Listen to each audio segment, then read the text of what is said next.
यह है आरजे कार्तिक की 1 मिनट स्टोरी। ये कहानी एक राजा के दरबार की, जहां उत्सव चल रहा था, नर्तकी का नृत्य चल रहा था। पूरी रात उत्सव चलता रहा और जब सुबह का समय आया तो तबले वाला ऊँघने लगा।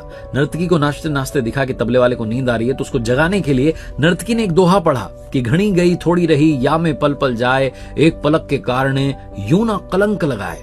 तबले वाले की नींद खुल गई, ढंग से तबला बजाने लगा और तभी दौड़कर के युवराज आए। राजा का बेटा जो था राजकुमार, वो आया और आकर के अपना मुकुट नर्तकी को दे दिया। तभी राजकुमारी आई और आकर के जो हार था वो नर्तकी को भेंट कर दिया। राजा को लगा कि मेरे बच्चे इतने महंगे महंगे तोहफे क्यों दे रहे हैं, तो राजा ने कहा कि क्या कर रही हो तुम, सबको लूट रही हो दोहा बोल करके। तभी युवराज ने कहा, जो राजा का बेटा था, उसने कहा कि महाराज आप वृद्ध हो चले लेकिन मुझे सिंहासन नहीं दे रहे हैं। मैं आज सिपाहियों के साथ मिलकर आपको मारने वाला था, वो तो इस दोहे ने मेरी आंखें खोल दी कि घड़ी गई थोड़ी रही, थोड़ा समय बचा है, आज नहीं तो कल ये राजपाट मेरा ही होगा। मैं पिता की हत्या का कलंक अपने नाम क्यों लूं। तभी वो बेटी राजकुमारी बोल पड़ी कि पिताजी, मैं महावत के साथ भाग करके शादी करने वाली थी, लेकिन इस दोहे ने मेरी आंख खोल दी कि घड़ी गई थोड़ी रही, कलंक अपने नाम क्यों लूं, आज नहीं तो कल आप मेरी शादी करा ही देंगे।